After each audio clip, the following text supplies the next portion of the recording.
이사야서 30장 1절부터 보시죠. 이사야서 30장 1절부터 여호와께서 가라사대 화 있을진저 패역한 자식들이여 그들이 계교를 베푸나 나로 말미암아 하지 아니하며 맹약을 맺으나 나의 신으로 말미암아 하지 아니하였음이로다. 그들이 바로의 세력 안에서 스스로 강하려 하며 애굽의 그늘에 피하려 하여 애굽으로 내려갔으되 나의 입에 묻지 아니하였으니 죄에 죄를 더하도다. 그러므로 바로의 세력이 너희의 수치가 되며 애굽의 그늘에 피함이 너희의 수욕이 될 것이라.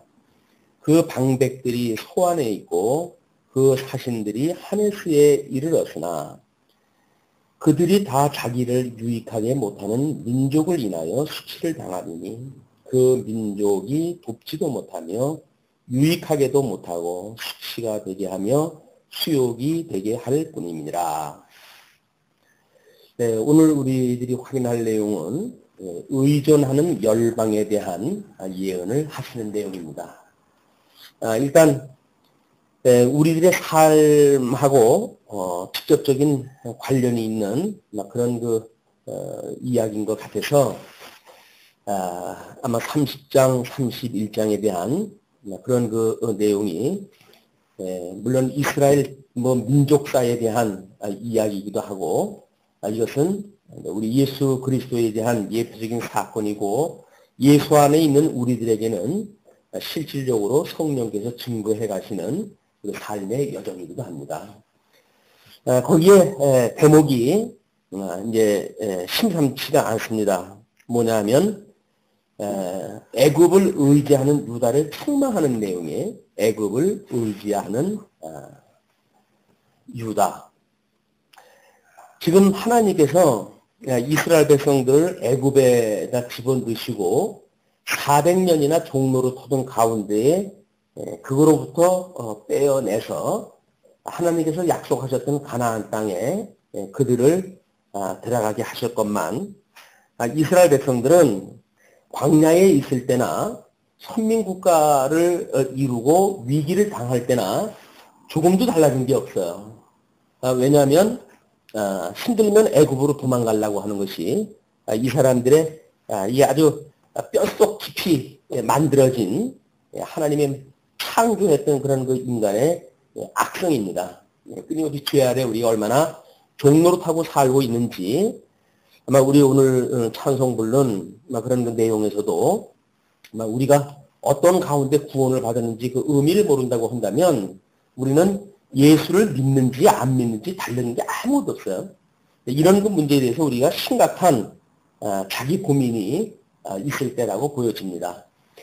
세월이 너무 좋다가 보니까 더욱 그런 것 같아요. 세월이 좋다 보니까 먹고 사는 문제에 대해서 별반 어려움이 없는 이 시대에 우리가 신앙생활을 한다는 그 이야기는 철저하게 영적으로 이게 승화가 돼야 되는데 영적으로 승화가 되지 아니하고 물질적인데 그냥 멈추고 만다고 한다면 아쉬운 것이 없는 세계에 우리가 살고 있습니다. 이게 이제 우리가 예수를 그리스도로 믿는다고 하면서 죽어져 있던 가운데 우리가 구원을 받았다고 하면서 여전히 죄악 가운데 살아가는 일에 대하여 아무런 양심의 가책을 갖지 않는다는 겁니다. 우리가 형제에 대하여 비판하고 판단하고 정죄하고 미워하고 증오하고 시기하고 그럼에도 불구하고 양심에 그것이 꺼리키질 않아요. 이게 우리가 애굽에서 살던 그런 풍습을 따라서 그냥 살기 때문에 그런 거거든요. 우리 주님께서 우리를 불러내셨다고 한다면 우리는 변화되어진 마음으로 무엇인가 이게 새로운 가나안 땅에서 젖과 꿀이 흐르는 그런 가나안 땅에서 하나님의 나라의 백성으로 살아가는 것이 선민을 섭리하시는 하나님의 그런 섭리하시는 이야기인데 우리는 그런 섭리에 대하여 끊임없이 신구약 성경을 통해서 확인합니다. 그러면서도 불구하고 여전히 우리 삶에 대해서는 아무런 변화도 없어요. 삶에서 변화가 없는데도 불구하고 그게 또 당연한 논리를 만들어내가지고 우리는 스스로 위로하기도 하고 자위를 받고 그렇게 해서 그러한 우리에 대하여 전혀 어떤 그 분별 의식이 없이 신앙생활을 해가고 있는 것이 현재 우리의 삶이 아닌가 이런 거 생각이 듭니다. 예수를 그리스도로 믿는다고 하는 그 이야기는 애굽에서 우리가 구원을 받았다는 이야기고 이스라엘 백성들한테는 지금 이스라엘 백성들을 애굽에서 불러내가지고 지금 약속한 땅에다가 하나님 나라를 이루고 그렇게 살게 했건만 이스라엘 백성들은 좀 남북으로 갈리고 아수르의 어떤 그 위협이 있게 되어지니까 급기야 애굽에게 지원을 청하게 되어지는 이런 그 모습을 보게 됩니다. 이건 철저하게 우리의 주권을 좀 상납을 하는 거죠. 애굽에다가 우리의 생명에 대한 모든 것을 맡기는 일입니다. 나 좀 살려주세요 해가지고 어둠 세계에다가 우리가 우리의 삶을 맡기는 이런 모습이 지금 이스라엘에 그대로 지금 일어나고 있습니다. 그러니까 하나님께서 그거를 지금 이렇게 책망을 하시는 내용이에요. 아주 엄격한 그런 그 책망이 소개가 되어지는데 그거를 여호와께서 가라사대 화 있을진저 이렇게 이야기합니다. 화 있을진저. 우리 요한계시록에도 보게 되면 화가 있으리로다 이렇게 이야기를 해요. 그 화가 결국은 이제 그 일곱 나팔 재앙을 보이실 때 화로 해가지고 첫째 화, 둘째 화, 그리고 나머지 화로 해가지고 나눠가지고 지금 이제 그 하나님의 교회에 대하여 그 다음에 그 하나님의 교회를 핍박하는 세력에 대하여 하나님께서 섭리하시는 일인데 우리가 좀 이 선지서를 공부하고 있지만 이건 이제 구약성경의 모형적인 겁니다. 그런데 이게 실체적으로 가가지고 요한계시록에 가게 되면 이게 실체적인 사건으로 해가지고 이게 성취가 되어지는 사건들이 소개가 되어지거든요. 그렇기 때문에 선지서라고 하는 이 특별한 내용은 요한계시록하고 흡사한 부분이 많아요. 그러니까는 선지서를 우리가 공부를 이렇게 제대로 안 하고 요한계시록을 본다는 이야기는 아무런 의미가 없습니다. 왜냐하면 이 선지서에서 모형적으로 이미 이렇게 요한계시록에 대한 걸 전부 한단 말이에요. 보여준단 말이에요. 시간적으로는 이렇게 있습니다. 우리 그 선지자들의 그 끊임없는 이야기가 뭡니까? 너희들이 과거에 불순종했기 때문에 그 이야기예요. 현재 하나님께서 너희들을 이렇게 책망하고 계신 거다. 그런 그 이야기죠. 그러나 하나님께서는 언약하신 그 언약이 남아져 있기 때문에 너희들을 회복하신다고 하는 것이 이 선지서의 전체 내용이에요. 이 선지서의 전체 내용은 결국 과거, 현재, 미래에 대한 이런 그 선지를 통해서 영원하신 하나님이 어떠한 분인가를 소개하는 일이란 말이에요. 요한계시록에도 그러죠. 이제 너희들이 본 것, 그 다음에 이제 있는 것, 그 다음에 장차 되어질 일, 이걸 기록하라고 그래요. 그러니까 과거, 현재, 미래의 통체적인 하나님의 섭리를 모르고 현재를 말한다는 이야기는 아무런 의미가 없습니다. 이거를 어떤 현재가 과거의 어떤 그 기반으로부터 시작되어졌는지 과거 해명이 없이 현재를 해석한다는 이야기는 거짓말이에요. 그러니까 우리가 지금 이 본것이라고 하는 것이 이 하나님의 이상으로 해서 보여주는 세계니까 우리 그 일곱 촛대에 계신 그 예수 그리스도의 그런 그 이상을 우리가 본다고 한다면 영원하신 하나님 지금 일곱 교회에 주로 좀 다니시면서 일곱 교를 붙드시고 좀 섭리하고 계시는 것이 보이니까 이게 이런 있는 일들 뭐 일곱 교회의 그런 파란만장한 이런 불순종의 역사들 뭐 이런 그 내용들이 쭉 소개가 되어 있을 거 아닙니까? 그렇게 될 때 하나님께서 이제 어떻게 하실 거냐 그 이야기예요. 이 하실 일이 결국은 대적자를 진멸하고 착한 백성들을 구원하는 역사, 이 회복의 역사를 설명하는 것이 이쪽이기 때문에 그렇습니다. 그래서 선지서를 공부할 때 우리가 이런 요한계시록을 염두에 두면서 이걸 공부를 갖다 하셔야 이제 육적인 계시 방식으로 설명되어진 하나님의 이런 과거, 현재, 미래한 총체적인 섭리가 어떠한지를 깨닫게 되어져야 나중에 우리 영적으로, 육적으로 이렇게 이제 중생인을 중심으로 해서 만들어지는 이중적 이런 그 섭리에 대해서 영적 우리가 그 감각을 키울 수 있기 때문에 그렇습니다. 근데 이런 육적 감각이 없이 이쪽으로 가게 되면 이상한 그림을 그려내고 말죠. 이거는 이쪽에서 보여준 어떤 모형적인 그림을 너무 뛰어넘게 되면 뭔가 문제가 있는 거죠. 이것이 만약에 보여준 거라고 한다면, 모형적으로 언약선을 통해서 보여주신 거라고 한다면, 실체적으로 이루어진 것도 이것 이상으로 뭐가 이상한 그림이 그려지면 안 돼요. 지금 뭐 이제 예를 들어가지고, 그런 그 세대주의자들처럼 뭐 요한계시록에 있는 거를 뭐 날짜를 계산하고 이렇게 이야기하는 그거는 이런 선지서에 대한 이해가 없기 때문에 그렇습니다. 특별히 우리 다니엘서가 이제 여기서 많이 이제 인용이 되잖아요. 근데 이게 95년경에 기록됐다고 하더라도 그때의 신약 성경이라고 하는 것이 보편적으로 신약 성경이다 해가지고 소개되어진 때가 아니에요. 그러니까 이게 쪽복음으로 해가지고 도라지 다닐 때니까 이때 보통 그 성경의 기록 방법은 이쪽의 용어를 그대로 설명할 수밖에 없겠죠. 구약에 너희들이 이렇게 설명했던 것처럼 태어나게도 하나님께서 하나님의 약속하셨던 나라를 이렇게 이루신다고 하는 것을 이런 용어를 빌려가지고 이야기할 수밖에 없을 거란 말이에요.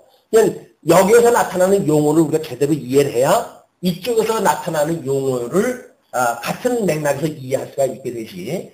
아니면 뭐 이 언약이 여기서 이루어졌다든지 뭐 이렇게 해가지고 또 이걸 이제 자꾸 늘려가지고 이걸 깊이 늘려가지고 이쪽 사건을 요한계시록의 사건 직접적으로 연결되어지는 사건이 있는데 이거는 구약성경은 구약성경대로 한 세트를 이룬 겁니다. 어떻게? 모세 오경으로부터 역사서에 이루신 역사 사건 이걸 가지고 선지자들은 그 사건 역사 배경을 통해서 예언을 한 거란 말이에요. 물론 시가서는 그 배경을 통해서 찬양하다 한 내용이지만 그렇기 때문에 요한계시록도 복음서로부터 시작되어지는 예수 그리스도의 언약으로부터 이것이 결론을 맺어야 된다. 이제 이렇게 보시면서 선지서를 이해할 필요가 있다. 특별히 즉 이사야서라고 하는 그 이야기는 우리가 하나님의 의리에 대한 그 증거라고 했잖아요. 그럼 나머지 예레미야, 에스겔, 다니엘 이것은 땅, 그 다음에 뭐 이 자손, 땅, 통치 이렇게 해서 이걸 하나님의 나라라고 이렇게 우리가 구분해서 했단 말이에요. 근데 재미난 거는 이쪽에 하나님께서 이제 일곱 인을 뛰게 이 일곱 인을 뛰게 하실 때 보니까 제일 처음에 나타나는 것이 신발이 나타나요. 그 신발이 미혹의 영입니다. 미혹의 영이 주장을 해가지고 택한 백성들에게 얼마나 소문을 통해 가지고 예수를 믿지 않냐고 엉뚱한 걸 믿게 하는지에 대한 이것이 소개가 되어지고 그 다음에 뭐 이제 전쟁 또는 기근 또는 온욕 해가지고 이쪽의 내용이 일곱인 네 인에서 이것이 소개가 되어져요. 이제 소선지서에서 이제 우리가 확인을 하게 되면 하나님께서 이제 하나님의 그 백성들을 어떻게 구원할 것인지에 대한 걸 이야기를 하고 그 다음에 대적을 멸망시키고 그리고 회복하는 역사로 해가지고 소선지서가 이루어져요. 이것이 나머지 세인 때 하는 이야기가 결국은 이 임으로 되어져 있어요. 그러면 구약성경 우리가 이 선지서를 너무 깁니다. 너무 길기 때문에 지루할 수도 있고 맥락을 놓칠 수도 있어요. 그러나 이쪽 배경을 염두에다 두시고 공부하게 되면 새롭게 지루하지 않게 이게 우리 긴 선지서를 공부할 수 있다.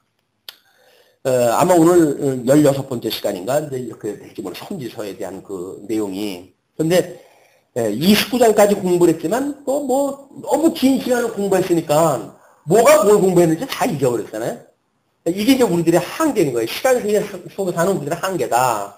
이거를 구조적으로 자꾸 만들어내는 연습이 되어져야 오늘 우리가 짧은 내용을 공부하지만 그걸 감싸 안고 있는 구조가 파악되어지고 그 구조가 파악되어졌을 때 선지서가 말하고자 하는 전체를 우리가 이해하게 되어지니까 그 맥락에서 부분을 자꾸 보게 되잖아요. 그냥 부분에 대한 내용은 우리가 잠시 잊어버릴지라도 그것이 어디에 이야기를 하고 있는지를 알게 되면 그러면 이걸 아무것도 모르는 사람들이 잊어버리는 건 다르죠.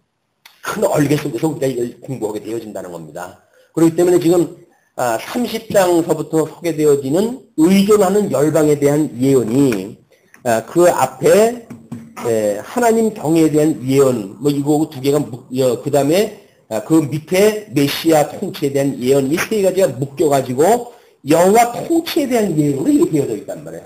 그럼 하나님께서 어떻게 통치하실 거냐? 그 이야기예요. 통치하실 거냐?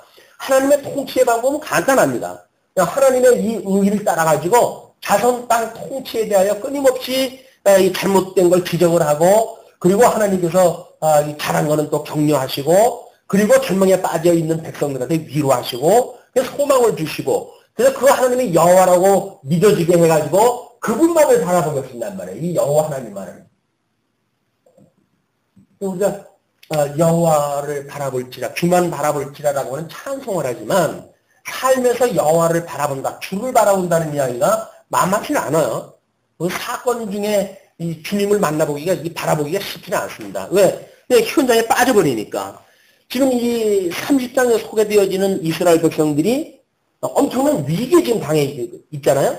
그 위기라고 하는 건 뭡니까? 그 위기라고 하는 거는 눈앞에 엄청난 이 불구덩이 같은 그런 그 위기니까 주를 바라보는 것이 아니라 거기서 가장 가까운 인간적인 방법이 작동되어진다는 거예요.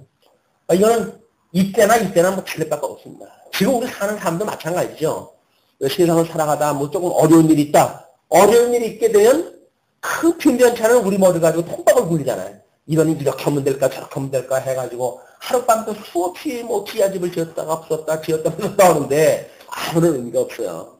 이거는 하나님의 지금 하나님께서 선택하시는 일인데 그 하나님을 바라봐야지 하나님을 바라보지 않냐고 지금 주어진 길을 바꾼다는 건 아무런 의미가 없습니다. 우리가 지난 시간 우리 주일날도 그랬잖아요. 십자가의 도라고 이렇게 이야기를 했는데 이 십자가의 도가 결국 이스라엘 백성들이 이렇게 이 파란만장한 역사의 길이 예수 그리스도의 도예요. 그게. 그러니까 이게 너무 기니까 너무 역사가 기니까 우리가 맥락을 놓쳐가지고 이리 갈까 저리 갈까 모르잖아요. 그러니까 앞쪽으로 주려는 것이 뭡니까? 십자가의 도란 말이에요. 죽으시기가 부활에 대한 문제예요. 이 주를 바라본다는 이야기는 결국 뭡니까? 뭐 이렇게 이사야가 좀 소개했던 이스라엘 백성들이 위기가 당했을 때 어떻게 애굽을 찾아가가지고 구원을 요청할 것인가? 아니면 우리 예수님처럼 그냥 그 사건에서 나를 포기하고 죽어버릴 것인가? 라는 이야기예요. 우리 대적이 우리들 갖다 공격을 해올 때에도 그 대적을 맞서가지고 내가 내 맘 먹고 사는데 왜 그러냐? 해가지고 맞대가지고 싸울 거냐? 아니면 대적 앞에서 나를 부인하고 죽어버릴 것이냐? 그 이야기예요. 그 나를 부인하고 죽었을 때 우리 주님께서 우리를 승리의 길로 인도해 가신단 말이에요. 이 십자가의 도를 우리가 아주 뭐 구약성경, 신약성경 다 묶어가지고 하는 이야기가 이거죠. 십자가의 도죠. 그냥 이 십자가의 도를 우리가 아는 입장에서 지금 이스라엘 역사를 보니까 아유 사람들 그렇게 하나님이 그렇게 인도해 가신데도 불구하고 애굽에 뭐 거기서 구원을 받겠다고 손을 내미는가? 우리는 그걸 생각도 하잖아요. 돌이켜보면 우리의 삶이 그렇단 말이에요. 그런 거예요. 그래서 심지어 부부싸움에도 내가 이겨야 이기는 걸로 생각이 들잖아. 그러니까 부부싸움이 끝이 안 나는 거예요. 왜? 아니 누구한테 지고 싶겠어요. 부부가. 똑같은 인격을 가지고 있다고 지금 우리가 그러고 사는데 기센 사람이 이기겠죠. 뭐 이게 입이 건 사람이 이기고 힘센 사람이 이기고 왜? 힘으로 누르니까. 근데 그거는 십자가의 도구는 전혀 상관없는 일이란 말이에요. 예수를 믿고 우리가 뭐 30년, 40년, 50년 예수 믿고 살잖아요. 그럼에도 불구하고 우리는 예수를 믿는다는 그런 아주 이 중심을 놓치고 사는 것이 우리의 이 신앙생활이 아닌가. 과연 무엇으로 우리가 이 십자가의 도를 연상을 하고 있는지 뭐 어떻게 보게 되면 너무 세상이 좋으니까 교회 나오면 복 받고 교회 나오면 뭐 아픈 사람이 낫고 뭐 모든 것들이 잘 되는 쪽으로 이야기를 다 하니까 이 십자가의 도가 마치 어떤 부적같이 되어져 가지고 우리가 뭐 목걸이도 만들어 달고 뭐 이렇게 해가지고 이걸 이제 붙이고 다니고 그러는데 십자가의 도는 한마디로 죽으라는 이야기입니다. 죽어야 산다는 이야기예요. 이제 우리 고린도 후서에서 이제 그 원리를 공부할 건데 하도 틀린 원리 죽어야 산다. 예수님이 죽으셨기 때문에 이 저주받은 세상 속에서 우리가 이 어떤 다른 세계를 맛본다는 이야기는 저주받은 세상에서는 죽어야 되는 거예요. 그래야 이 영원한 세계에서 우리가 살지. 저주받은 세상 속에서 여기서 무언가 살려고 방법을 꾀하다 보게 되면 그냥 저주받은 세상 속에서 사는 수밖에 없는 거예요. 어떻게 우리가 이 저주받은 세상 속에서 이거를 버리고 하나님께서 약속하셨던 가나안 땅 거기에서 살아갈 것인가 라고 하는 것이 하나님의 섭리에 갇히는 그런 이치인데 이스라엘 백성들은 아직도 가나안에서 문제가 됐는데 약속의 땅에서 문제가 됐는데 그 문제를 해결하려고 옛날 종로로 살던 집에 가가지고 나 좀 살려줘요 라고 지금 손을 내민다는 거예요. 그게 육체의 소욕이라고 하는데 자꾸 우리가 빠져 들어가는 일입니다. 육체의 소욕에 빠져가지고 이렇게 하면 살까 저렇게 하면 살까. 자, 이게 아주 구약을 읽으면 이제 재미난 것이 그런 심리를 너무나 이렇게 묘사를 육적인 섭리이기 때문에 모형적인 섭리이기 때문에 우리가 이해하기 좋은 그런 구조로 지금 이루어졌단 말이에요, 이게. 그러니까는 이해가 쉽죠. 그러나 이쪽으로 가게 되면 이제 이게 어떤 영적인 것이 많이 포함되어져 있기 때문에 이해하기가 어려워요. 그러니까 구약을 공부할 때, 이 선지자를 통해가지고 그 내용이 너무 길지 않습니까? 성경에 제일 긴 내용들로 좀 되어져 있는데 그 긴 내용을 가지고 왜 이렇게 풀어가지고 다 설명을 해 주셨을까? 워낙 우리가 지혜가 없으니까 이 풀어놓은 성경 구조를 가지고 그 얘기가 그 얘기로구나. 이걸 깨닫게 하시기 위해 하나님의 배려라고 보여져요. 저는 이게 무한 반복으로 되어질 때 뭐 이렇게 성지가 기나 라고 이해할 때 했는데 우리가 어떤 절망에 빠졌을 때 위로의 메시지라고 한다면 얼마나 그게 안이 받는 시간이겠어요. 우리들한테 위로의 말씀을 차근차근 조근조근 이렇게 해 주시는 것이. 그러나 그런 감정이 없이 이걸 보게 되면 뭔 성이 이게 길라냐. 1년에 1독을 갖다 해야 되는데 서진서에서 이거 무슨 맨날 며칠 이거 다 보내고 마는구나. 이렇게 우리가 생각이 될 텐데 그런 것이 아니다. 그런 생각이 듭니다. 자, 그러면 그 화이트 진저 폐역한 자식들이요. 폐역한 자식이라 저주 가운데 있는 그들이 계교를 베푸나 나름대로 장기를 갖다 이제 써요. 나로 말미암아 하지 아니하며 그런 그 계교를 부리는데 하나님으로부터 하나님께 뭘 물어보고 그렇게 하지도 아니하고 맹약을 맺어 그 사람들한테. 그럼에도 불구하고 나의 신으로 말미암지 아니하였음이로다. 맹약, 어떤 인치는 사건, 이건 다 성령께서 하시는 일 아니에요. 우리 예수님을 믿고 구원받는 그런 것도 우리 물론 성부 하나님의 작정으로부터 시작이 되어지죠. 그러나 성자 하나님의 구원이 있게 되어지고 그걸 이 성자 하나님이 보내주신 성령 하나님의 인치심으로 시작되어지는 겁니다. 이 인치는 사건이 우리 이마에 하나님의 이름을 가진 자들이에요. 우리 성도는 우리 이마에 하나님의 이름을 인치심을 받은 사람들이에요. 그렇기 때문에 짐승들이 주는 육륜표를 받을 수가 없습니다. 우리는 하나님의 이름이 이미 있기 때문에 하나님의 이름이 있다는 이야기가 우리 교회의 머리가 주님 아닙니까? 이건 우리는 스스로 주님을 우리 주님이라고 고백을 했다 하고 주님 그리스도시고 살아계신 하나님의 아들이십니다. 라고 고백을 하는 것만큼 우리는 우리 이마에 이 하나님의 이름을 갖다가 도장을 받고 사는 사람들이에요. 그런데 우리 성령 하나님의 인치심도 없이 그런 자기네들끼리 맹약을 한단 말이에요. 그 맹약은 부도예요. 하나님께서 해주시는 명약이 아니면 그건 부도입니다. 이 사람들은 어디에다 맹약을 했어요? 지금 애국에다 맹약을 했어요. 그 이야기는 뭐예요? 666이라고 하는 이 이마에 인을 받는 거다. 그 이야기 그게. 666이라고 하는 인을 받는 거지. 세속적인 그런 걸 여기다 달고 다니니까 하나님이 우리의 구속주를 믿는가? 애굽이 우리의 구속주를 믿는가? 하나님이 우리의 구속주라고 믿는 사람들은 이마에 하나님의 이름을 두었고 이런 세속, 짐승 권세에 의해서 이 세상을 살아갈 수 있다고 믿는 사람들은 여기다 666 표를 받는 거예요. 666이라고 해가지고 이상한 소리 갖다 하고 그러는데 결국 우리가 어떠한 이런 신앙의 고백을 하며 살아가느냐 이 이야기입니다. 정말 이 예수를 그리스도로 고백하며 살아가는지 아니면 적극에서 트이는 이 세상에다가 뭔가 목을 놓고 살아가는지 이걸 놓치게 되면 결국 우리가 666 표를 받는 거나 똑같은 이야기죠. 그러면서 나의 힘으로 말미암지 아니하였음이로다.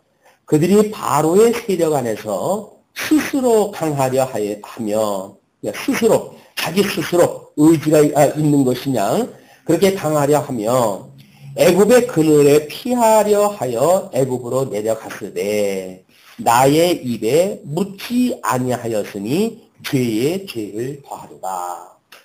자, 우리는 하나님의 이 입으로 묻는다는, 하나님께 묻는다는 이야기는 뭡니까? 하나님의 뜻을 분별한다는 이야기 아니에요? 하나님의 뜻을 분별하는 것은 영적 예배의 시작이라고 그랬어요. 우리 여기 이마에 하나님의 이름을 둔 사람들이 살아가는 방법은 하나님의 선한 뜻이 무엇인가를 분별하는 일로부터 영적 예배가 시작이 되어집니다. 근데 우리 세상을 살아가다가 하나님한테 뜻 물어보진 않잖아요.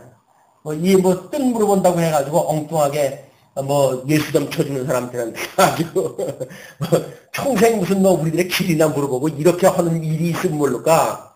하나님의 선한 뜻을 분별하지 할 훈련이 안 되어져 있어요. 이게 우리가 특별화해야 될 우리들의 예배의 어떤 그 패턴이라고 보여집니다.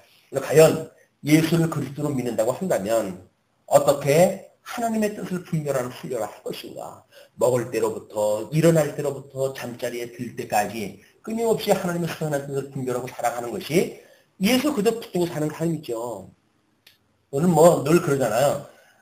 잠자리에 일었을 때서부터 또는 잠자리에 들 때까지 모든 여정이 결국 뭐라 그랬어요? 예수 그리스도를 기억나게 하는 사건들이라고요. 네, 먹든 입든 뭘 하든 전부 예수 그리스도를 기억나게 하는 사건들이기 때문에 그 기억나게 하는 사건들, 이 사건이에요. 사건. 이 사건들은 이것이 목적이 아니라 이 사건은 이 예수 그리스도를 믿는 것, 바라보는 것이 목적이고 이 목적을 위한 수단일 뿐이에요. 수단. 하나님께서 우리들에게 이런저런 환경을 주신 것은 예수 그리스도를 바라보고 영적 예배를 드리면서 살아가게 하시기 위한 수단으로 준 건데 우리는 목적은 이걸 제껴버리고 수단 쪽에 올인하다가 보니까 이제 이런 이스라엘 백성들처럼 이런 사건이 일어나는 거죠.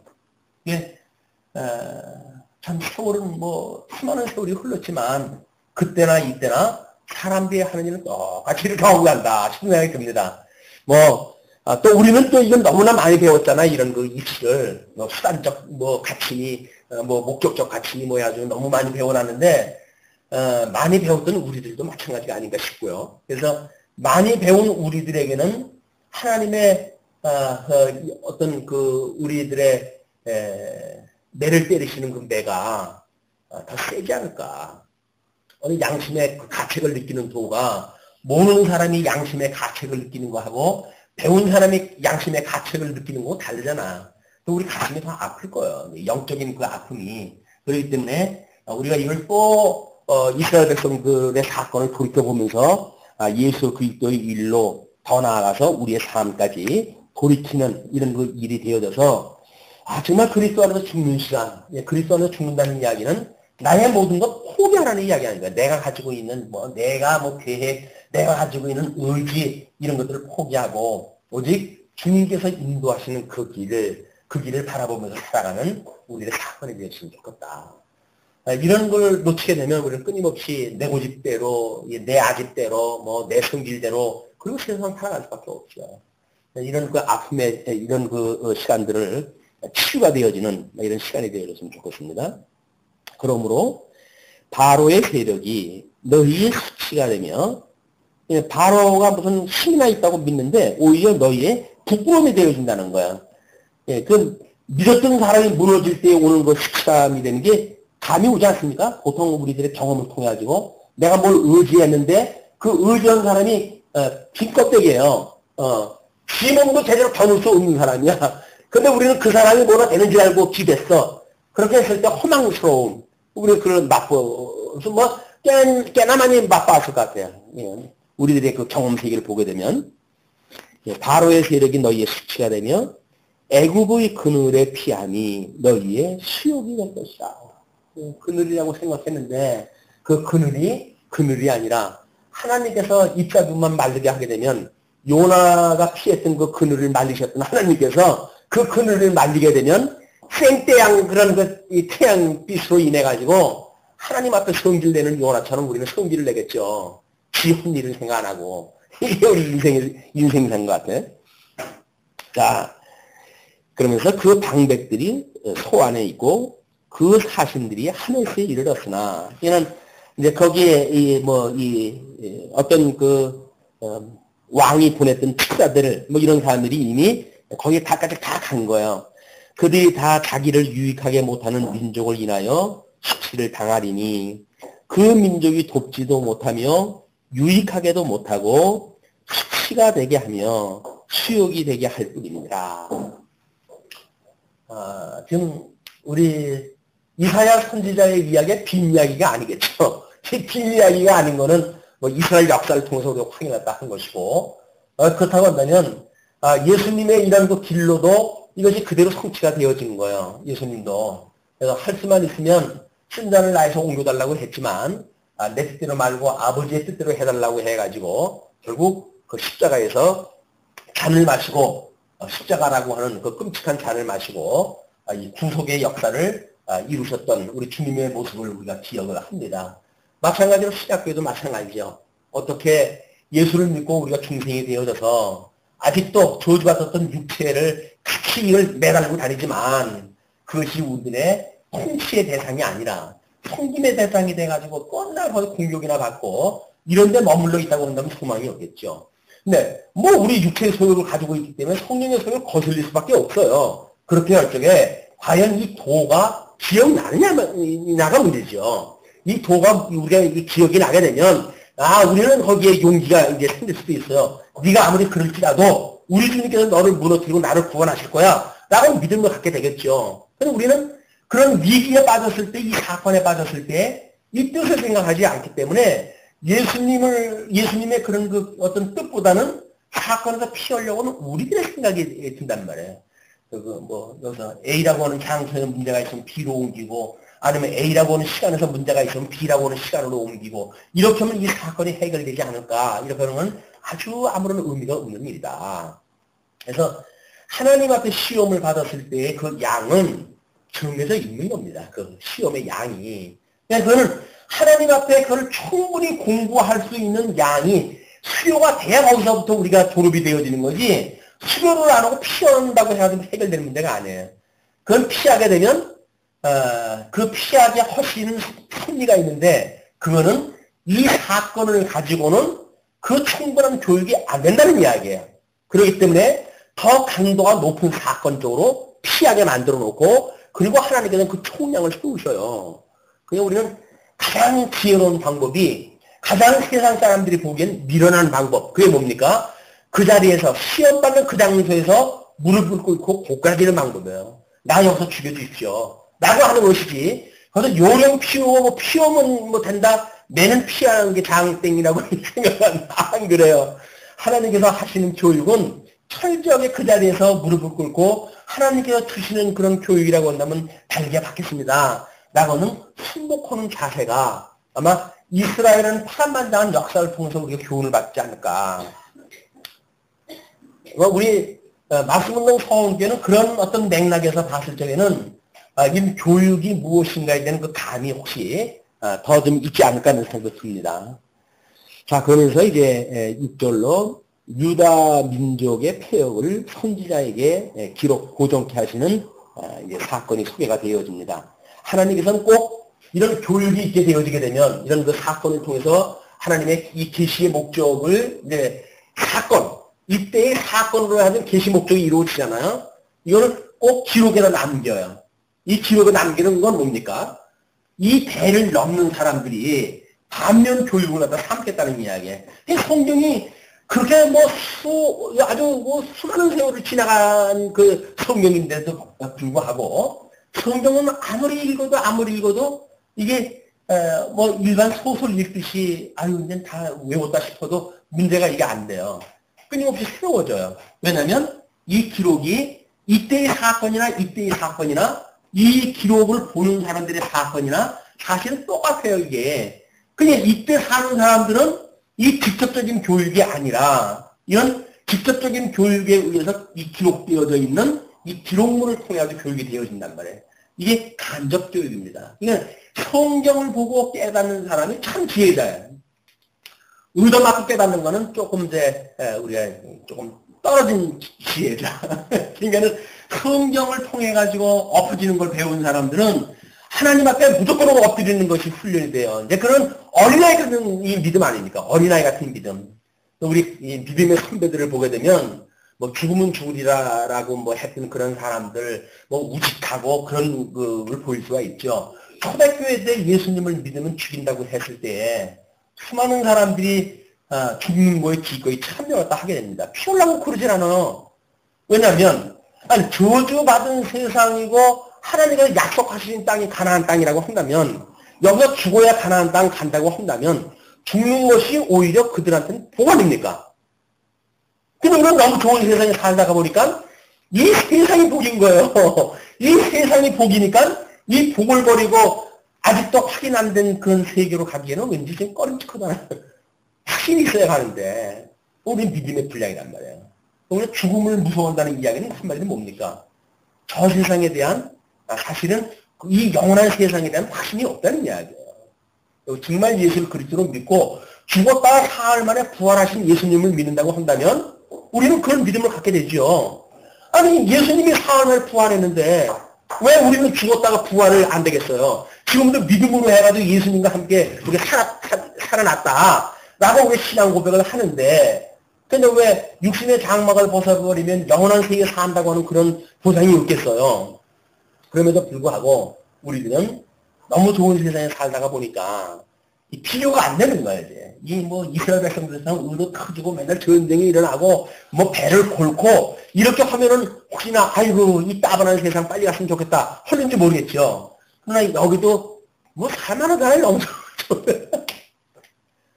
근데 이 세상이 싫어가지고 가고 싶은 세상이 아니라 우리 이 주님께서 약속했던 그 나라의 땅은 정말 우리 주님이 영원히 우리하고 함께 하시는 곳이니까 우리가 갔으면 좋겠다라고 하는 그런 소망을 가지고 살았으면 얼마나 좋을까 이런 거 생각이 듭니다.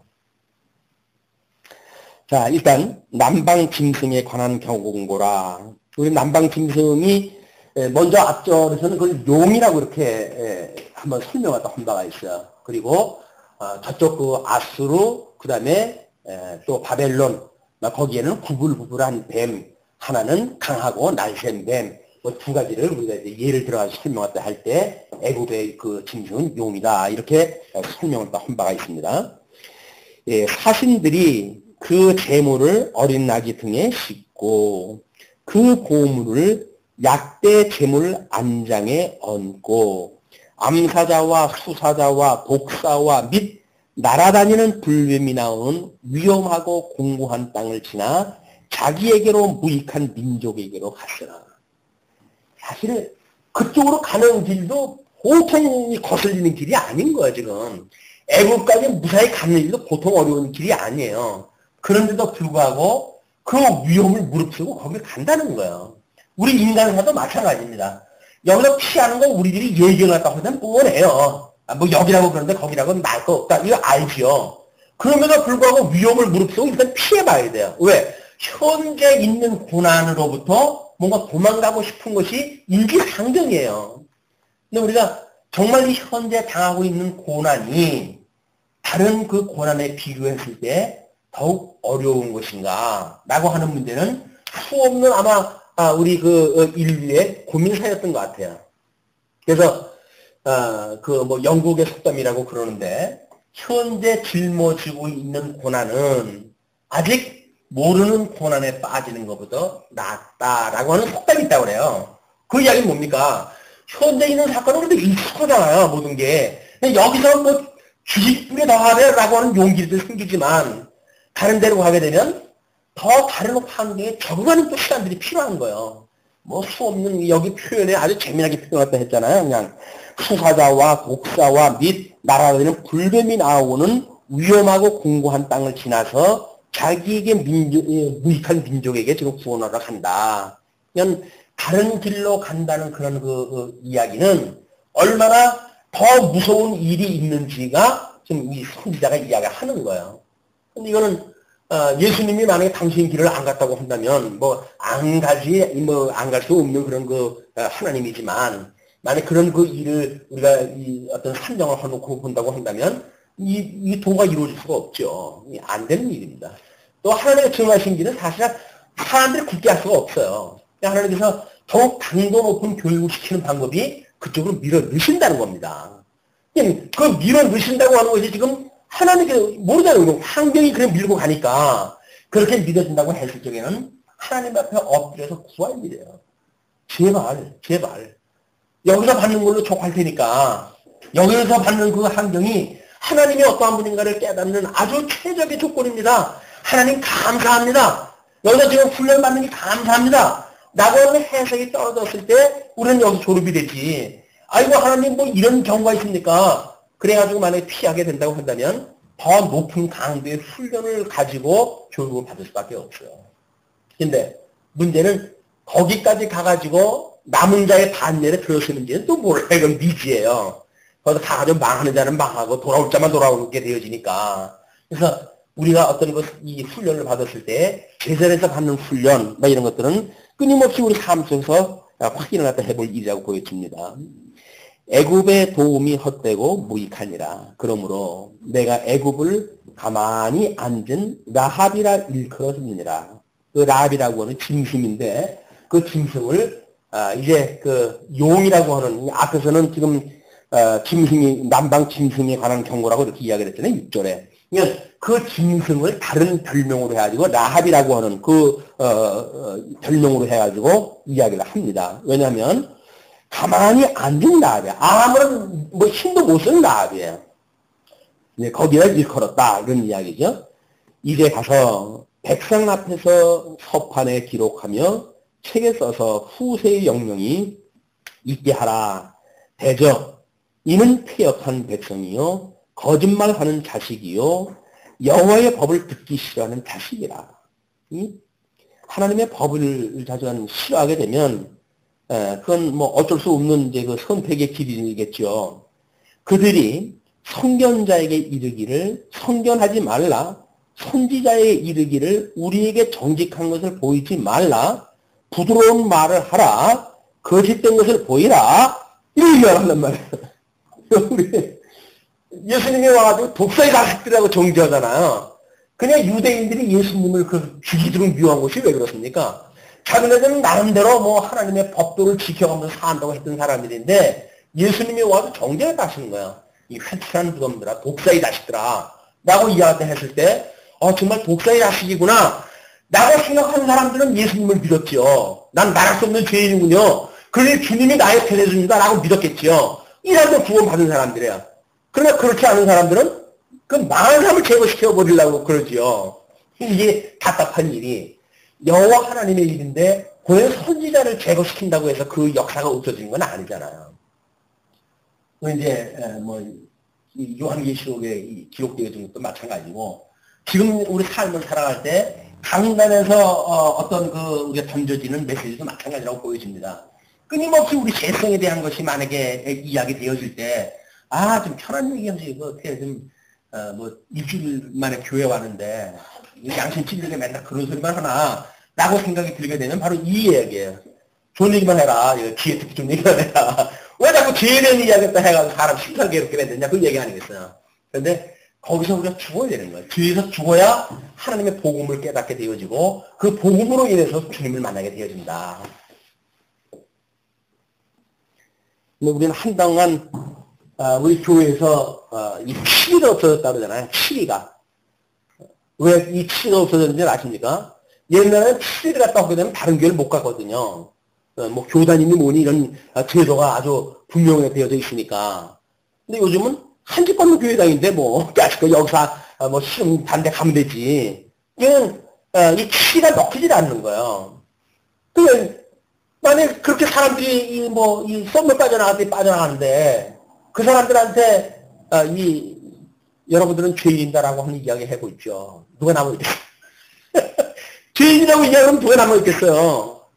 근데 죄인이라고 하는 얘기가 없이 이 예수 그리스도로 말미암은 칭인이라고 하는 건 우리가 이거 떼려야 뗄 수 없는 관계 아니에요. 이게 세트인데 세트를 소개하지는 아니하고 죽음에 대한 건 다 빼버려놓고는 부활 이후 사건만 이야기한단 말이에요. 그게 사랑받기 위해 태어난 사람이라는 그런 어떤 과장된 우리들의 그 위상을 자꾸 주장한다 하지요. 우리는 100번 죽어 당연한 우리들의 죄인인다 라고는 고백이 있어야 그럼에도 불구하고 우리 주님께서 우리를 살려주셨군요 라고는 은혜의 감동을 가지고 살아가게 되어지지 은혜의 감동이 없이 그렇게 정말 우리 100번 죽어 마땅하는 우리들의 그 벌레 같은 우리들의 인생인데도 불구하고 우리는 하나님 앞에 사랑받기 위해 태어난 사람이에요 라고 이야기를 한다면 너무 우리는 이 과정에 대하여 듣기 좋은 쪽만 그동안 이야기가 되어졌다. 성도의 변화가 없는 것도 결국은 그겁니다. 끊임없이 우리 죄라고 하는 것이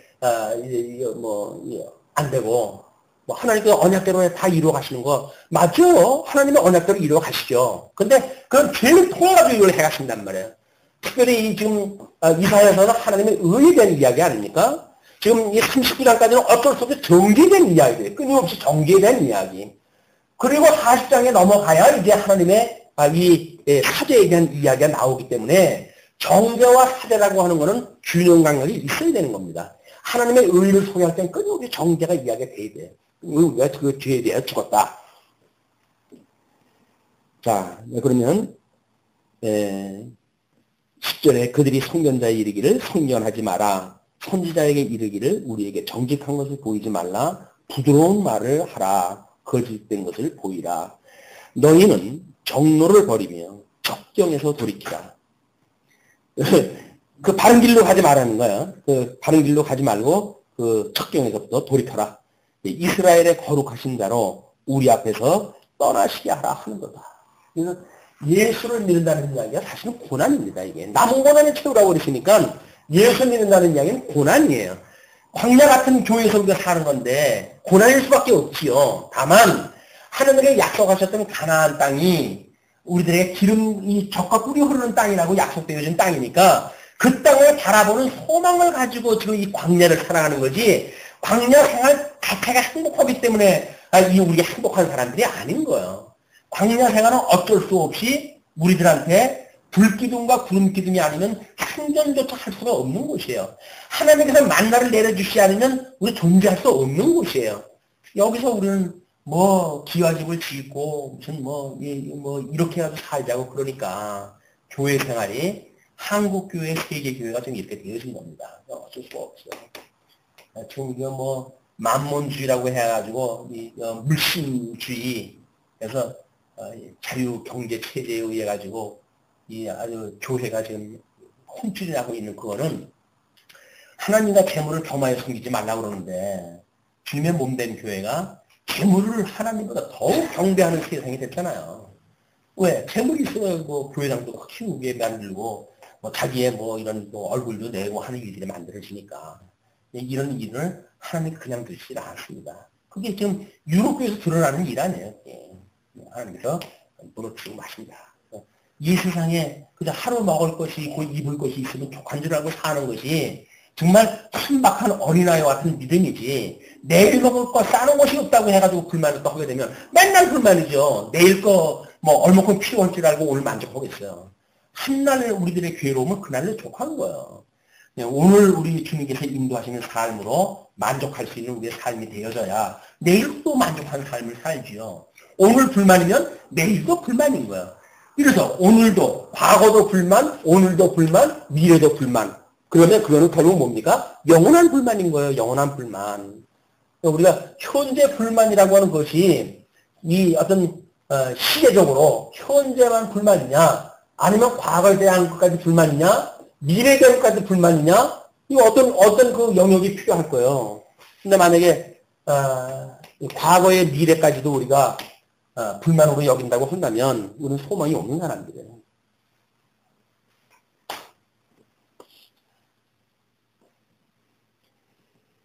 이러므로 이스라엘의 거룩하신 자가 말씀하시되 너희가 이 말을 업신여기고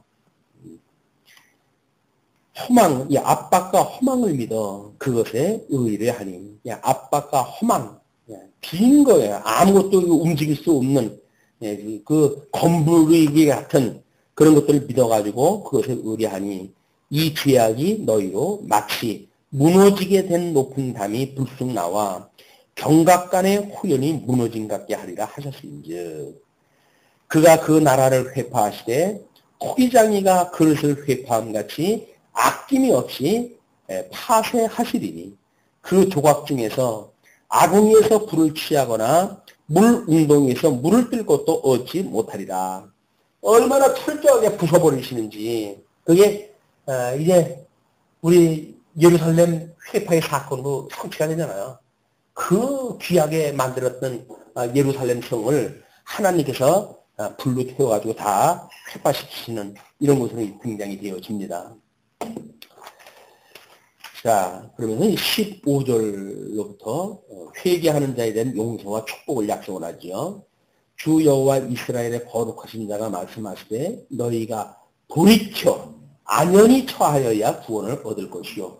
회개입니다. 회개. 그냥 우리는 이 십자가의 도를 믿는 사람들은 세상을 향해서 육체의 소욕이 있으니까 갈 수밖에 없지요. 그러나 끊임없이 하나님의 말씀을 들을 때 회개의 역사가 있어야 돼요.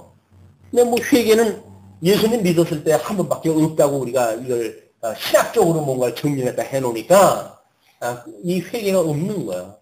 우리는 우리 죄로부터 돌이켜달라고 하는 끊임없는 회개가 필요한 겁니다. 우리가 우리에게 죄진 자를 사하여 준 것처럼 우리 죄를 사하여 주세요 라고는 회개가 끊임없이 있어야 되는 거예요. 이게 주님께서 가르쳐 주신 건데 그를 이해 제대로 못하는 어떤 교리적인 거에다가 맞춰가지고 회개는 예수님 믿을 때 처음 한 번 하는 거고 단회적인 거다. 그러므로 이제는 자복밖에 필요가 없다. 라고 해가지고 자복이라고 하는 것이 소위 여기서 말하는 회개예요. 육체의 속으로 향했던 거를 다시 주님을 향해서 성령의 소욕을 향해서 돌이키는 이런 그 마음이 회개의 마음이다. 우리는 끊임없이 하나님 앞에 회개가 필요해요. 회개가. 하루 종일 죄의 구덩이 속에서 살면서도 끊임없이 하나님 앞에 회개 하나도 안 하고 살고 가니까 무슨 하나님의 말씀이 우리가 지대가 되어집니까? 그냥 질구덩이 사는 게 행복인데. 그러면서 이르기를 아니라 우리가 말 타고 도망하리라 한 거로 너희가 도망할 것이요. 또 이르기를 우리가 빠른 짐승을 타리라 한 거로 너희를 쫓는 자가 빠르리니 한 사람이 꾸짖은 즉 1000사람이 도망하겠고 5이 꾸짖은 즉 너희가 다 도망하고 너희 남은 자는 겨우 산 꼭대기에 깃대 가겠고 영 위에 기호 같으리라 하십니다. 결국은 하나님께서 우리 이스라엘 백성들 끊임없이 창건, 분국, 유수, 회복 이렇게 설명했다고 하잖아요. 하나님께서 이스라엘을 인도하셨을 때 그 인수를 표현할 때 1000만인이라고 표현합니다. 가나안 들어갈 때 이 광야 40년 동안 호되게 그 사람들이 세대 교체를 이루었지만 60만이 그대로 다 들어가요 여기에. 그런데 나중에 이 포로로 끌려가지고 돌아올 때는 얼마나 적은지 그 돌아온 성경에도 전부 숫자를 갖다 써놔요. 어느 지파 몇 명, 어느 지파 몇 명. 그런 정도로 희귀하게 돌아와요. 돌아온 사람들이. 그러니까 애굽에서 건져냈다고 해가지고 이 회복에 참여하는 게 아닙니다. 이게 남은 자 사상이에요. 어떻게 하나님께서 남겨놓으시는가. 남은 자. 끊임없이 하나님 남겨놓으신 자들만 회복에 참여가 되어지는 거지. 여기서 수많은 사람들이 그냥 자기 배를 위해 살다가 그렇게 가는 게 인생이에요. 우리가 예수를 믿고 대한민국에 무슨 1000만인이 믿는다 가지고 3천만, 4천만일 때 그 정도로 이야기를 했으니까 25%, 30%가 예수 믿는 사람이라고 그랬는데 전부 바람에 날리는 저들이에요. 아무것도 아니에요. 정말 복음을 우리가 깔고 하나님을 믿고 하나님을 중심으로 살아가는 이 남은 자는 없어요. 그러니까 형편 좋으면 예수님 포기하고 다 떠나버리고 말지요. 교회를 떠난 사람들이 왜 떠납니까? 살만한 거예요. 과거에 먹고 살기 힘들 때 우리 새마을 운동이 시작되어지고 그래서 수많은 사람들이 서울로 올라오지 않았습니까? 왜? 먹거리를 찾아가지고. 그 먹거리 찾아가지고 올라온 사람들에게 그래도 그나마 위로를 준 곳이 교회였잖아요. 여러분들 염려하지 마십시오. 여러분들은 이제 하나님께서 복 주신다. 하는 거 가지고 그들이 현재 이 근대사, 한국 현대사를 갖다가 끌어온 사람들이에요. 그러나 그 시절이 다 끝나고 나고 보니까 뭐 교회가 먹여준 게 아니잖아요. 보니까 하나님이 먹여준 게 아니잖아요. 내가 뼈골 빠지게 내가 노력해서 먹은 거지 뭐 교회에서 무슨 실조 내가 준 거냐 라는 생각이 드는 사람들은 다 떠나버리는 거예요. 그나마도 하나님 앞에 11조를 내야 하나님이 복 주신다고 믿어지는 사람, 그 사람들만 남아도 있는 상태예요. 그러니까 여기서도 알곡이 얼마인지는 더 상황이 나빠졌을 때 드러나겠죠. 어떠시겠습니까? 우리에게 주어진 이 사건, 어떻게 해석을 하고 어떻게 복음을 우리가 깨달아서 하나님의 선한 뜻을 분별하고 영적 예배를 드리는 사건으로 생화가 되어져서 하나님이 나로 하여금 나되게 하시기 위한 사건이었구나 라고 생각이 들어가지고 범사에 감사하는 데까지 왜 이르게 되어질까라고 하는 것이 아마 우리들이 이제 이 사건을 이해하는 일이라고 보여집니다. 한잔 하세요.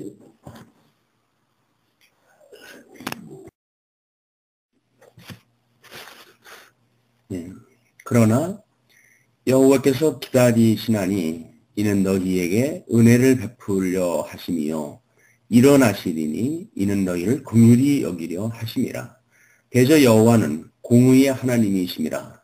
무릇 그를 기다리는 자는 복이 있도다.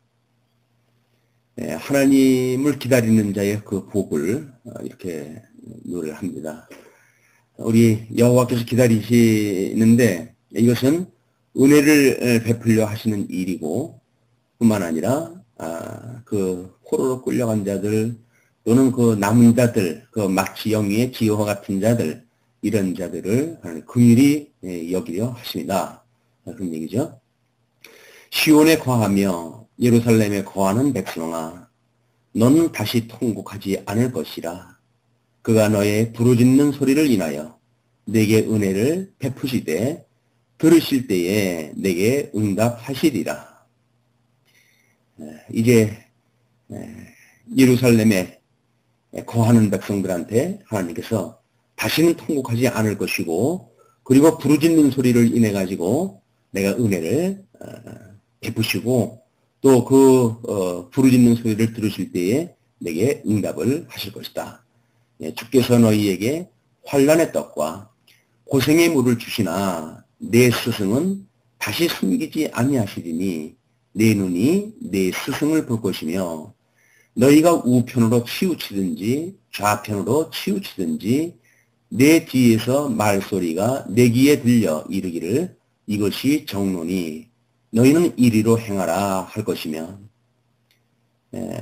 주께서 너희에게 환난의 떡 고생의 물을 주시지만 그러나 다시 그 너희들에게 하나님의 말씀을 소개했던 그 스승 선지자가 되겠죠. 그런 그 스승을 숨기지 않고 너희 눈이 그를 볼 것이다. 그래서 그 스승을 보게 될 때 너희가 우편으로 치우치든지 좌편으로 치우칠 때에 내 뒤에서 그렇게 이야기를 하신다는 거예요. 이것이 정론이 너희는 이리로 행하라 할 것이라는 얘기죠. 그래서 그들이 우리 그리스도의 그것을 벗어날 때마다 그의 스승들이 그런 정론을 다시 일러주어서 그들로 하여금 돌이키게 하고 그래서 하나님이 기뻐하시는 십자가의 도를 따르게 하신다. 또 너희가 너희 조각한 우상에 입힌 은과 부어 만든 우상에 올린 금을 더럽게 하여 불결한 물건을 던진같이 던지며 이르기를 나가라 하리라. 결국 정로로 가게 될 때 그들은 그렇게 섬기던 우상을 버리게 되어집니다. 그러니까 하나님께서 그들에게 빛을 비추기 시작을 하셔야 그들을 회복하실 때에는 그래서 그들이 선지자의 말씀에 귀를 기울이게 되고 선지자의 말씀을 귀를 기울이게 될 때에 비로소 그들은 좌우로 치우치지 아니하는 그리스도의 도를 따르게 되어지고 그 도를 따르게 되어지는 결과가 우상 타파에까지 이르게 되어진다. 그런 그 이야기죠.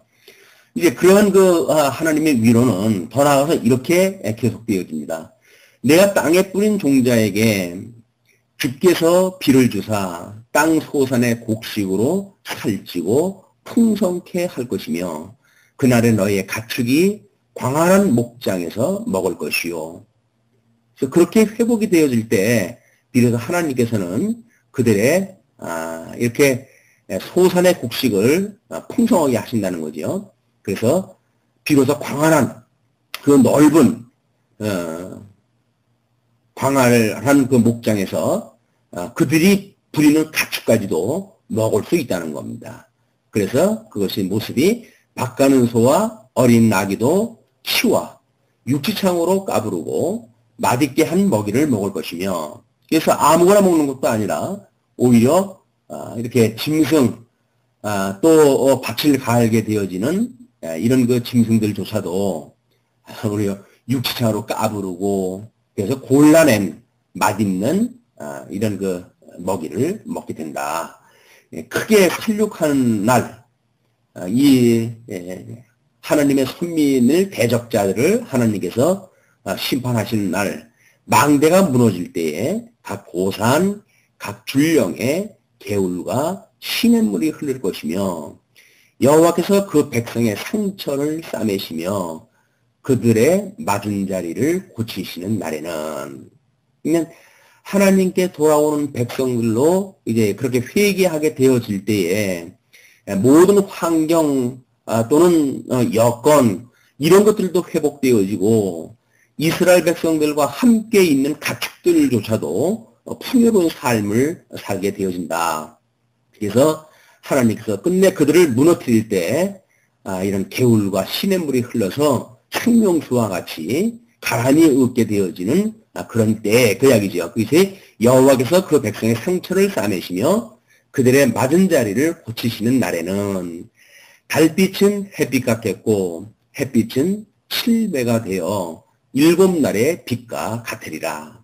하나님께서 그들을 회복하시는 그런 그 날을 정말 달빛이 햇빛 같겠고 햇빛은 7배가 되어서 7날의 빛과 같다고 하는 그 이야기는 천상기의 그런 날로 회복이 되어진다, 그 이야기죠. 지금 모형적인 선민국가의 회복의 이 모습은 초다뱀에게 언약하셨던 그 언약의 회복의 역사입니다. 그것이 이 달빛은 햇빛 같겠고 햇빛은 7배가 되어서 7날에 빛과 같게 되어지는 그런 그 상태예요. 이것이 하나님께서 회개하는 자에 대한 용서와 축복을 약속하는 그런 내용입니다.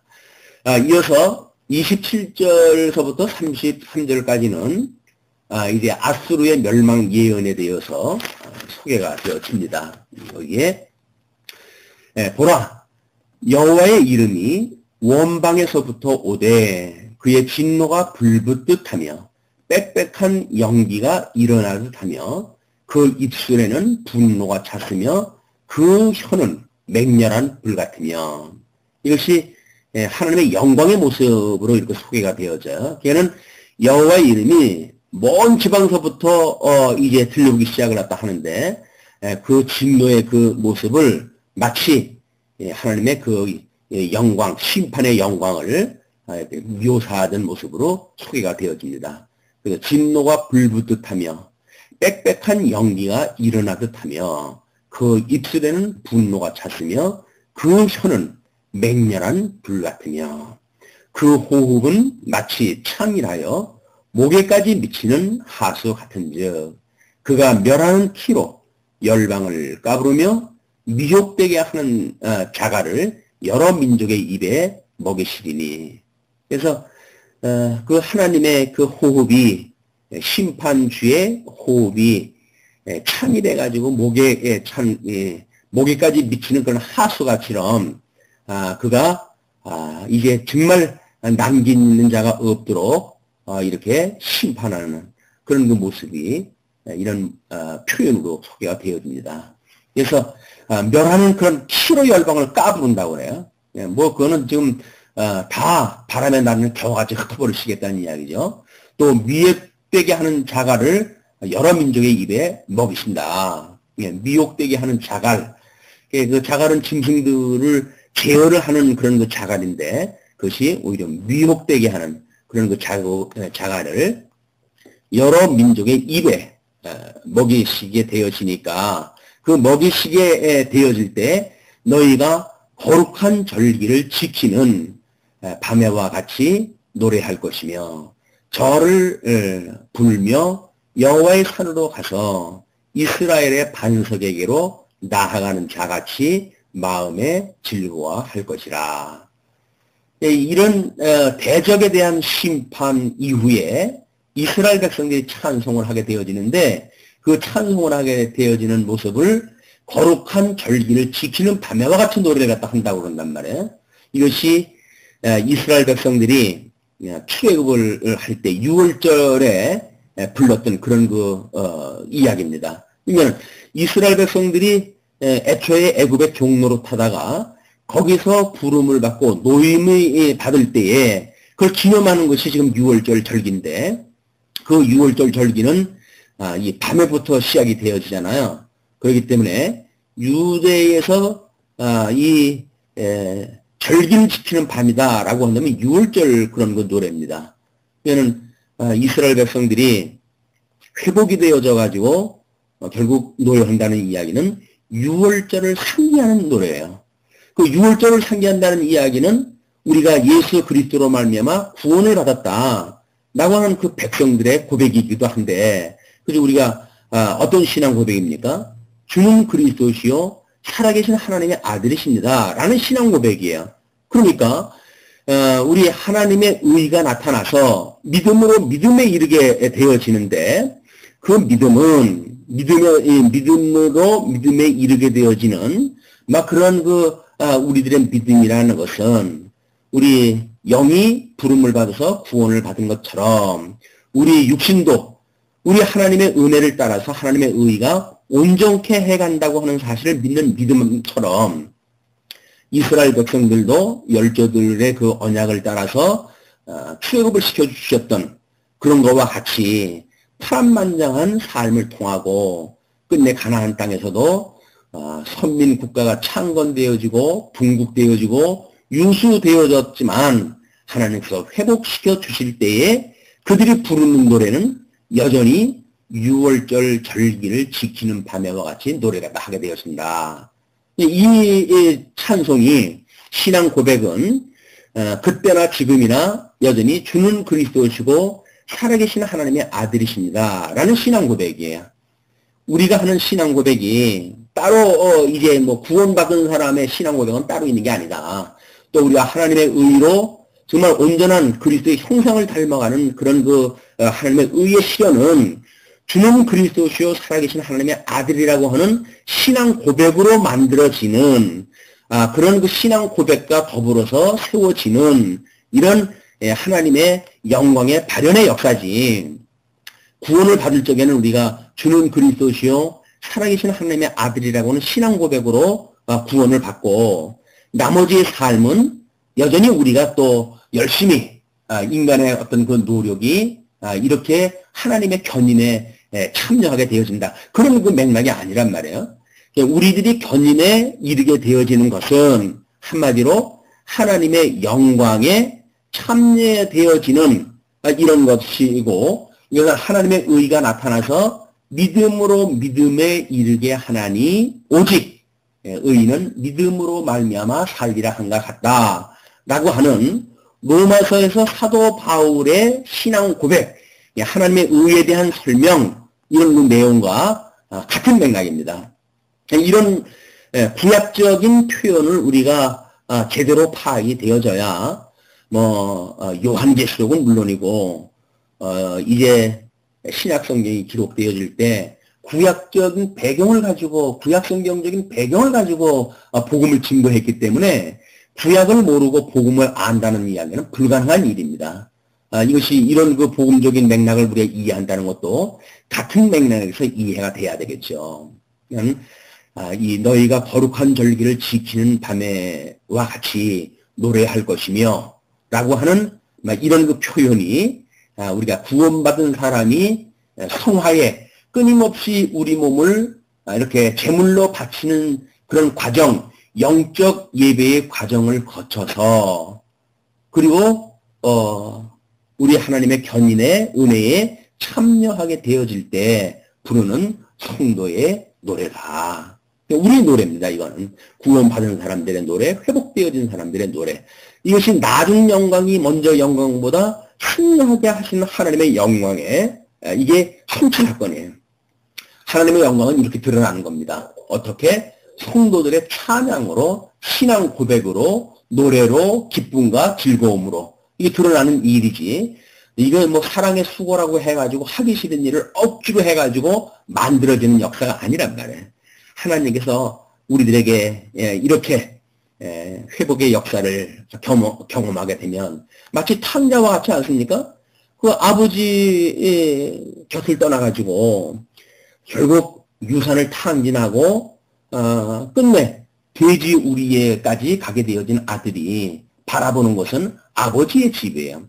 아버지의 집을 바라보았을 때 그는 곧 그 아버지의 집은 먹을 것도 많고 종들도 많은데 라고 하는 아버지의 본향이 기억나고 그러므로 불가피하게 어쩔 수 없이 아버지를 찾아가죠. 아버지는 그래도 이때나 저때나 끊임없이 바라고 있던 아들이에요. 아들이 온다고 하는 소식에 멀리까지 와가지고 그를 얼싸안고 기쁨으로 맞이해 주지 않습니까? 그게 하나님께서 하나님과 이스라엘 백성들의 사이를 끊임없이 부자지간의 관계로 설명을 했던 이야기입니다. 그런 관계이기 때문에 예수님께서 하나님의 나라를 소개할 때에 탕자의 비유를 통해서 설명을 해 주시는 거예요. 그러면 우리 신약 성경을 이렇게 복음적으로 이해한다는 이야기는 구약적인 이스라엘 백성들을 하나님께서 얼마나 사랑하셨는지 그 사랑을 우리가 생각을 해봤을 때 복음서에서 우리 예수님이 표현했던 예를 들었던 이런 탕자의 비유에 대한 감각이 우리들 그대로 이 구약적인 역사 이걸 그대로 떠올리게 하는 일들 아닙니까? 그러니까 예수님이 오셨을 때 복음을 증거한다는 이야기는 끊임없이 구약 성경을 잘 알고 있는 사람들에게 했던 예화이기 때문에 이스라엘 백성들은 그 이야기가 무슨 이야기인지 너무 잘 아는 거예요. 우리는 구약 성경에 대한 배경을 모르니까 그러니까 탕자의 비유하게 되면 일반 계시적인 어떤 감각을 가지고 그렇겠구나. 뭐 아버지의 마음이 그렇겠구나 라는 생각을 하게 되지만 이스라엘 백성들은 이미 구약 성경에 대한 이런 너무 그 배경, 역사적인 배경이나 내용이나 또는 구약 성경을 통해서 보여줬던 하나님과 그 백성들과의 관계거나 이런 것들을 잘 알고 있는 사람들이기 때문에 이제 신약 성경 기록되어진 모든 이런 복음서는 구약 성경의 그런 성경을 그대로 갖다가 설명을 한다. 그러니까 구약 성경의 설명을 끌어다가 어떤 복음을 증거한다고 해가지고 그 구약적인 성경이 그대로 문자적으로 신약 성경에 와가지고 성취되어진다는 개념은 아니죠. 왜냐하면 지금 이사야라고 하는 선지서는 특별히 언약대로 이루어진 역사 그걸 가지고 지금 예언 섭리라고 하는 거 아니에요? 이 역사적 배경을 가지고. 그러니까 하나님께서 역사적 배경 가운데서 이런 예언 섭리라고 하는 것이기 때문에 그 역사적인 배경으로 이미 언약대로 이루어진 이런 언약대로 이루어진 섭리, 역사적 섭리를 하나님의 예언 섭리로 보아졌다 그 얘기죠. 그걸 본 거란 말이에요. 그것이 언약의 말씀이라고 하는 맥락으로 이해가 되어져야 된다. 문자적으로 이걸 끌어다가 쓰는 거는 문자적으로 성취가 되어졌다. 그러므로 신약성경에서 이게 문자적으로 이루어질 거다. 이런 그 일은 해석학적으로 오해가 될 만한 여지가 많습니다. 이런 걸 우리가 경계하다 해야 된다.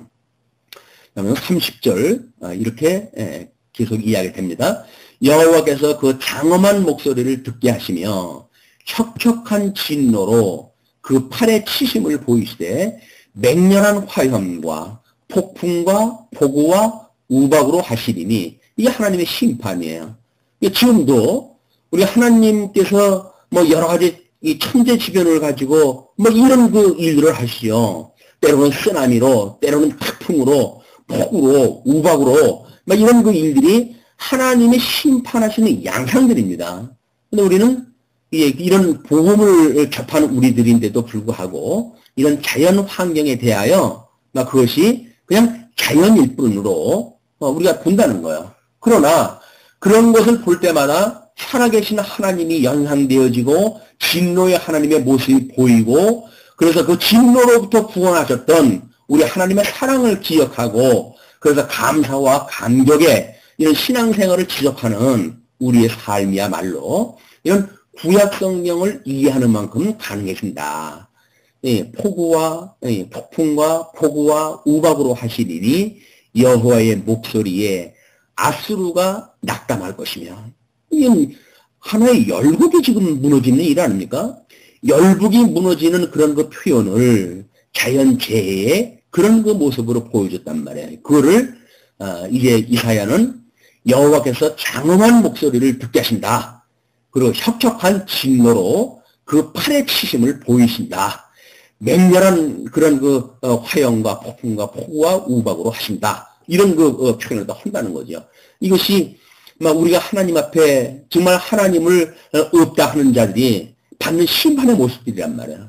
하나님께서 하나님이 없다고 하는 자들의 심판의 모습을 보게 되면 천대지변을 가지고 드러나지요. 그런데 이걸 영적으로 보게 되면 하나님이 없다 하는 자가 정말 어떤 낙담을 하게 되어지는 그런 그 모습 아닙니까? 그러니까 농사를 짓는 사람이 어떤 폭풍과 폭우와 우박을 만나는 것처럼 우리들도 마찬가지로 영적으로 해가지고 하나님의 나라의 백성으로 살아가는 우리들이 하나님의 보호가 없다고 한다면 정말 에워싸고 있는 사단의 권세가 우리를 공격해 올 때 우리의 마음이 이게 심령의 안식을 빼앗기는 이런 상태로 가지 않습니까? 그러니까 심령의 안식을 지킨다고 하는 것이 무엇인가? 이것이 심판의 모습으로 드러날 때 우리 영적으로 해가지고 안위를 느끼고 하나님 앞에 심령의 평강을 누리는 성도로서의 주 예수 그리스도의 은혜와 평강이 너희와 함께 있을지어다 라고 하는 사도 바울의 그런 그 편지처럼 우리 인사말처럼 위로처럼 끊임없이 성도가 위로를 받아야 될 심령의 안식에 대한 이야기입니다. 이걸 놓치는 거예요. 예수를 믿는다고 하면서도 조그만 상황 변화에 우리가 마음의 평강을 빼앗긴다고 한다면 그것은 하나님께서 주신 안위를 놓치고 있다는 이야기죠. 여호와의 목소리에 아수르가 지금 낙담하게 되어지는데 우리가 어떤 상황 때문에 낙담하게 되어집니까? 평강이 깨어집니까? 이것은 성을 지키는 장수의 모습이 아닌 거예요. 만약에 우리 하나님께서 우리를 사랑하신다고 한다면 우리 주변에 얼마든지 위기의 요소들이 등장을 하지요. 일어나지요. 그러나 그것이 우리들의 평강을 빼앗갈 수 없다. 우리 주어지는 환경 앞에 그 환경을 피하려고 하는 것이 아니라 그 환경의 의미를 깨닫고 왜 하나님께서 우리를 이러한 이 환경 중에 두셨는가? 이것은 내가 나되게 하시기 위한 하나님의 섭리입니다. 내가 나되게 하시기 위한 섭리라고 하는 것이 깨닫게 되어져야 위로가 되어지고 하나님의 선한 뜻이 분별되어지고 그러므로 우리는 오히려 범사에 감사할 수 있는 이런 그 믿음의 사람들의 삶이 되어지는 거지. 그건 뜻을 분별하지 못하고 성경에서 범사에 감사하다고 해가지고 이것도 감사합니다, 저것도 감사합니다, 이렇게 이야기들을 하는데 감사한다고 해가지고 문제가 감사하는 것 자체가 목적은 아니잖아요. 그죠? 그 감사는 결과지. 우리 심령의 평강을 누리는 그런 그 사람들의 결과지. 그 결과가 우리는 목적이 아니다. 우리 신앙생활에 어떤 목적이 마치 그건 줄로 착각이 되어지니까 환경에 대한 해석도 오해가 되어지는 거예요. 우리의 삶에 대한 해석은 철저하게 주어지는 환경이 우리 하나님을 경외하기 위한 수단이고 방법으로 주어진 것이다. 교육의 장인 거예요.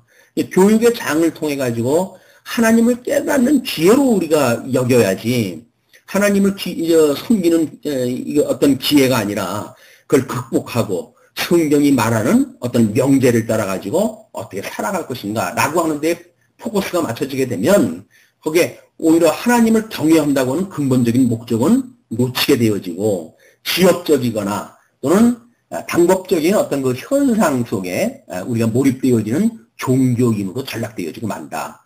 이걸 이제 우리 이 종교인으로 전락되어지는 것이 결국 육체의 소욕의 승리죠. 사단의 승리죠. 오히려 우리는 하나님을 경외하는 데까지 나아가는 이런 환경에 대한 해석이야말로 바로 택한 백성들의 승리의 모습입니다. 여호와께서 모서리에 앗수르가 낙담할 것이며 주께서는 막대기로 치실 것인데 여호와께서 예정하신 몽둥이를 앗수르 위에 더하실 때마다 소고를 치며 수금을 탈 것이며 그는 전쟁 때에 칼을 들어 그들을 치시리라. 결국 하나님께서 우리 대적들을 멸하시는 것도 이미 모든 때가 정해져 있는 겁니다. 그 때를 우리 하나님께 기다리시기 위해서 택한 백성들로 하여금 한 때와 두 때와 반 때를 주시고 그리고 그 반 때의 남은 날 우리 택한 백성들이 정말 꺼져갈 듯 할 때에 마저 끄지 아니하시고 무너질 듯 할 때에 아주 무너뜨리지 아니하시고 그 남은 자를 지켜주신다.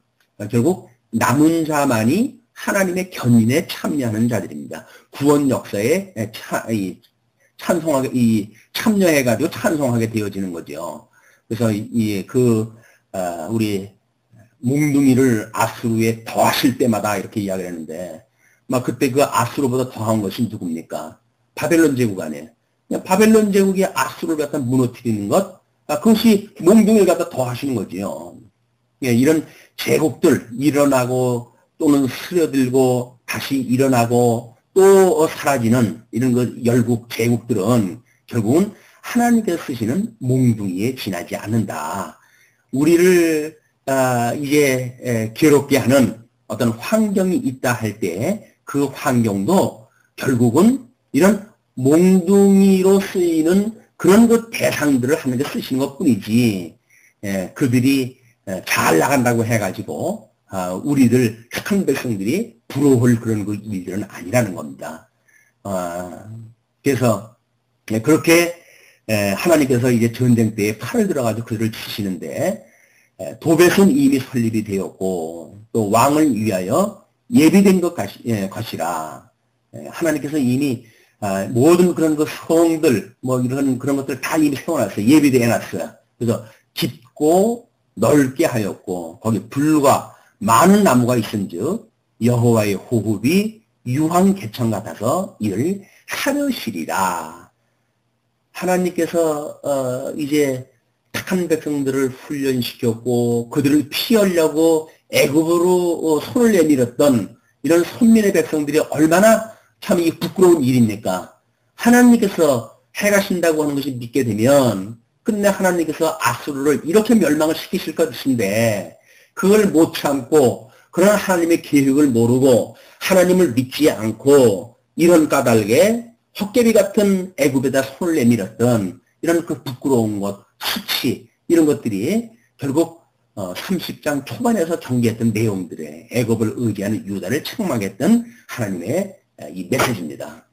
그러므로 우리 이제 이 역사대로 이스라엘, 이 북쪽 이스라엘은 물론 아수르에 의해서 멸망이 되어졌지만 남쪽 유다는 이제 그런 아수르의 공격으로부터 보호를 받게 되어지죠. 물론 궁극적으로 이제 바벨론이라고 하는 제국의 남쪽 유다도 그렇게 되어지지만 이사야 선지자가 예언했던 의존하는 열방에 대한 예언이라고 하는 측면으로 보았을 때 유다도 마찬가지죠. 유다를 공격했던 그런 그 바벨론을 여기서 충분히 타산지석으로 공부가 되어지게 되면 유다가 멸망할 때 유다가 멸망 그 당시에 예레미야라고 하는 선지자가 끊임없이 애굽으로 또 내려가지 말라 그러잖아요.